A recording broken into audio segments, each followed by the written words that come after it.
Well, guys, it finally happened. After all the leaks, the speculation, the unintentional trolling from Nintendo, and all the blood, sweat, and tears of waiting, we finally have our first look at the Nintendo Switch 2. Obviously, everyone and their mother will be talking about the system and analyzing the trailer frame by frame, of which there will be plenty of time to do so before the big presentation on April 2nd, so I won't bore you with any of that. What I want to talk about is mainly my thoughts on the system itself, what I think, some of my concerns and hopes, as well as a small wish list of sorts. I'll try to keep this stuff as brief as I can, but I can't make promises. First is the design. All of this stuff has been leaked to hell and back by other people, so there wasn't really anything here too surprising. It just seems like a bigger Switch, which is kind of all it really needed to be in my opinion. One thing that's awesome to see is that there will be a second USB-C port on top of the Switch itself. One of the biggest complaints people had with the original was that it was essentially impossible to charge the system in tabletop mode. I never really used tabletop mode, so I never really ran into this issue, but I can definitely see how some found it annoying, so it's good they fixed it. One thing I'm not the biggest fan of is the kickstand. I have the updated OLED model of the original Switch, and I really like its kickstand. It's sturdy, can be placed on any surface without falling down, and it's good for display shots like this one. Heck, even the kickstand on the original Switch I think is alright. It's got its own problems, but if you used it right, then it was a perfectly fine way to stand the Switch up. The Switch 2's kickstand looks like it could snap in half, that's how flimsy it looks to me. I also don't really like the design overall. I think this OLED had a much better looking kickstand than this one. I hope that when I get my hands on the system I'm proven wrong, but right now I'm looking at the kickstand with disappointment. Then there are the Joy-Cons. I'm assuming we are going to get more colors, but the ones they showed off here were nice, with the all-black finish and the light blue and pink under the joystick and the sides. The colors, oddly enough, remind me of the iPhone 5C with its colors. In fact, this whole trailer reminded me of an Apple reveal from the mid to late 2010s. The Joy-Con will connect through magnets, which is a huge improvement over how they connect now. It is very easy for me to pop the Joy-Cons off the current Switch without even pressing a button on the back, and I know this isn't just a me thing. So switching to magnets was the right call. There is the risk that the magnets could wear out over time, but again, we don't know anything about what materials are being used, so I'm remaining optimistic. Then there's the C button that, as of right now, no one's really sure what it will be used for. It could just be another capture button for the right Joy-Con, but it's hard to tell. I am intrigued to see what it does though. Then there is something really interesting. In the trailer, they show the Joy-Con sliding on the surface on its side. It might just be an aesthetic choice for the trailer. However, there was a rumor going around that the Switch 2's Joy-Cons would have an IR sensor on their side, similar to a computer mouse. If this ends up being true, then it would just lead me to ask so many more questions. How would this be used in games? Would you use it in tandem with a plug-in keyboard?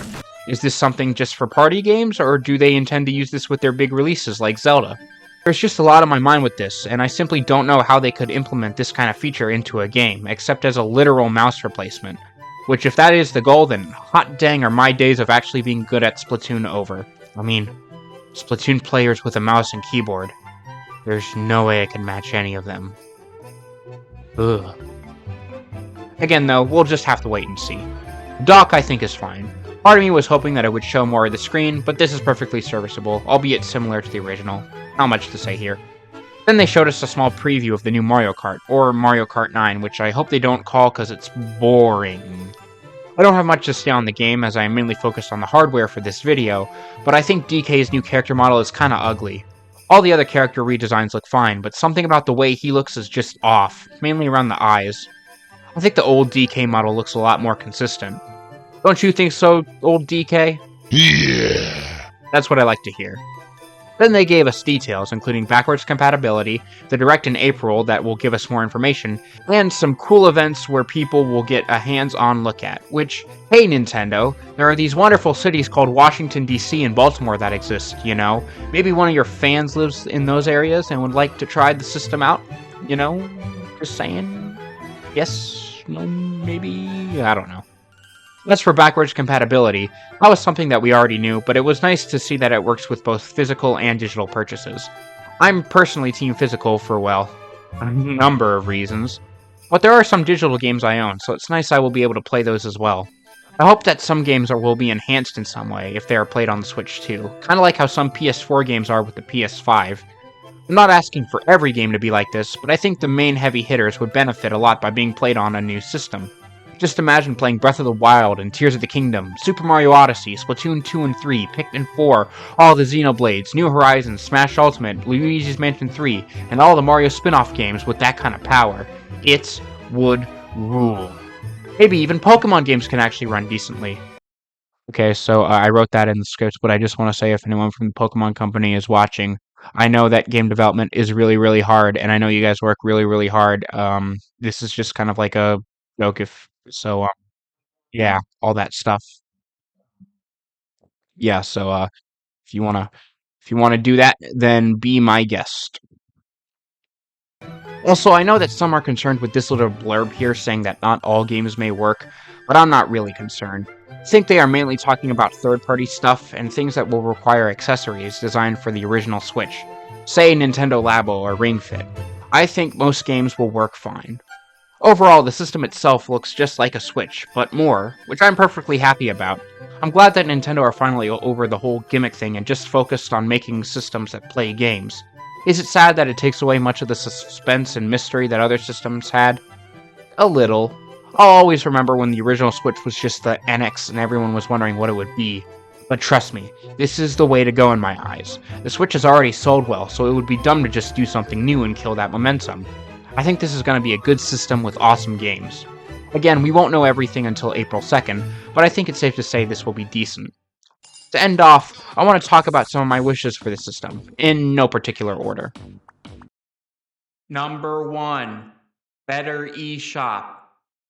The current eShop is a mess. It's so slow, takes forever to purchase anything, and it is filled with so much AI garbage and other shovelware that just clogs up everything. Just compare it to the PS5 storefront. It's quick, smooth, and shows me games that I might actually be interested in.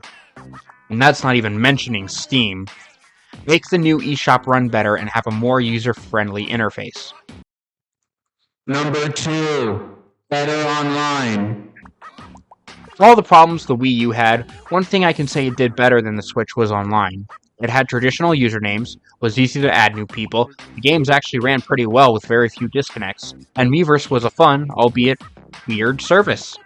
The Switch's online is slow, can't do voice chat natively to the console, and uses friend codes.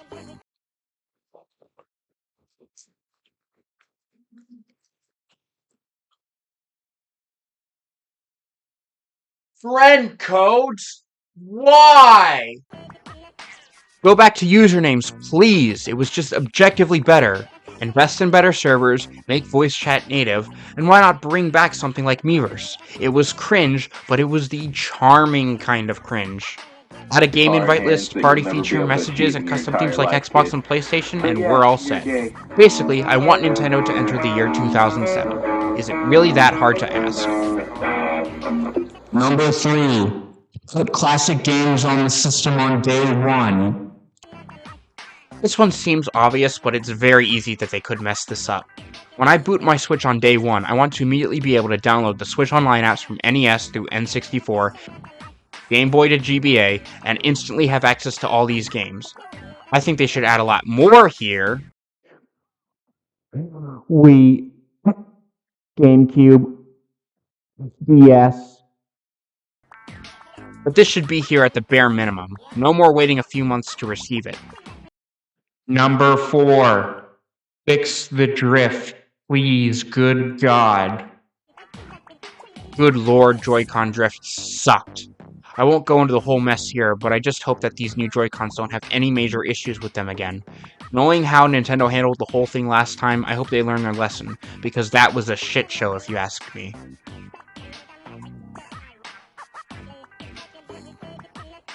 Now, when I talk about this stuff, I'm mainly referring to North America, specifically the US. Obviously, in other regions, things are way different, so please keep that in mind. With that said, I really hope this thing is priced appropriately. With the original Switch launched, it was more expensive than a base PS4 and Xbox One, despite those systems being more powerful. I'm worried they'll do the same thing again here and make it more expensive than the PS5 and Series X. And those things are already breaking the bank for a lot of people. I hope to see it around the $400 range, with $500 being the absolute most. Any more than that, and they could have a PS3 situation on their hands. A system that, while sells decently, struggles its first few years due to its price and competition, making them forced to drop it and sell the system at a loss for a while. Also, keep the accessories reasonably priced too. I do not want to sell my kidney to afford, say, the Pro Controller. Number 6. More streaming options. Why does the Switch not have services like Netflix and Disney Plus? Seriously, it has Hulu, Crunchyroll, and YouTube. Why can't it have the other big streaming services? I understand that they want to focus on games, and most people who are buying a Switch already have a platform to watch something like Netflix and Disney Plus. But I think just having the option would be nice. For example, I'm a weeb. I like anime. Sue me. And the Switch thankfully has Crunchyroll on it, so I'm able to essentially have a portable anime player that I can take wherever. Last Thanksgiving, I brought my Switch to my aunt's house and watched episodes of One Piece through it, all without having to install it on anything she owned. Yeah, I could have used my computer, but I prefer watching stuff like that on a TV. Imagine being able to watch shows like Stranger Things and movies like the Star Wars saga on my Switch. That would be cool, especially during travel. It could be like the modern day equivalent of having a DVD player and DS in the back of your car. In addition, why not add music services like Spotify, and allow people to listen to their music while they play games, like the PS5? I would love to play Splatoon while listening to all the pop-punk emo music there is. And there you have it, some of my thoughts and wishes for the Nintendo Switch 2. Now we wait for April 2nd where we'll get the big info dump, and then the release not long after that, hopefully. In the meantime, we can all just sit back and let all the rumors and speculation of what games Nintendo is working on for the thing roll. Thanks for watching, and if you'll excuse me, I'm going to pray to a photo of Shigeru Miyamoto to hopefully get a new 3D Mario game in its first year. Oh, Miyamoto-san, will you please give us a brand new 3D Mario? It is mandatory that we get one. The last original one was all the way in 2017. I think we need one. Please give it to us now. Amen.